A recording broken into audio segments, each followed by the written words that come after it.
আসসালামু আলাইকুম। আজকে আমি বসে বসে একটা ব্যাপার রিয়েলাইজ করতেছিলাম। আমার বিয়ে হয়েছে 10.5 বছর। এই 10.5 বছর ভিতরে আমি রাগ করে বাবার বাড়িতে একা একা কখনোই যাইনি। এখন কথা হলো, যে কোনো একটি কারণে আমার খুবই মুড অফ হয়েছে। এখন আমি চাচ্ছি রাগ করে আমার বাবার বাড়ি বা আত্মীয় স্বজনের কোথাও বাড়ি যাওয়ার জন্য। কিন্তু আমি 1 সপ্তাহ যাবৎ খালি ব্যাগ গুছাচ্ছি, আবার রেখে দিচ্ছি, গুছাচ্ছি, রেখে দিচ্ছি। আমার সাহসই হচ্ছে না কীভাবে আমি একা একা গাড়িতে উঠে যাব। সেই সাহসটাই আমার হচ্ছে না, যে আমার একটা দুর্ঘটনা ঘটে কিনা, বা প্লাস হচ্ছে কি এমনকি আমি যেটা আমার সমস্যাটার কথা বলি আমার বাবাকে এসে বলবো যে আমাকে নিয়ে যান, তাহলে তো সমস্যার কথা বলা লাগবে বা এক্সট্রা এক্সট্রা তখন কথা উঠবে। সেটা আমি চাচ্ছি না, ঝগড়াঝাটিও চাচ্ছি না, রাগ করে যাবো সেটাও পারছি না। এখন যে কী করবো আল্লাহ জানে, মুডও প্রচুর off।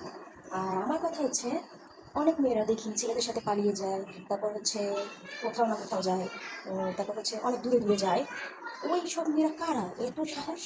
আর আমার সাহস হচ্ছে না এইখান থেকে এখানে যাবো, মানে এই পটুয়াখালী থেকে বেতাগিতে যাবো তাও সাহস হচ্ছে না। বা সবাই তো কাছে, আত্মীয় স্বজন কাছে গেছে, কিন্তু কোনো জায়গায় যাওয়ার সাহস হচ্ছে না।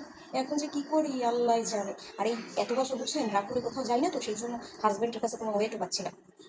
আমার খুবই মোটক, কী করবো বুঝতে পারছি না, বুঝছেন, সাহস হচ্ছে না। কেউ একটু এসে আমাকে নিয়ে যেতে পারেন, একটু পৌঁছে দেবেন? ভাই।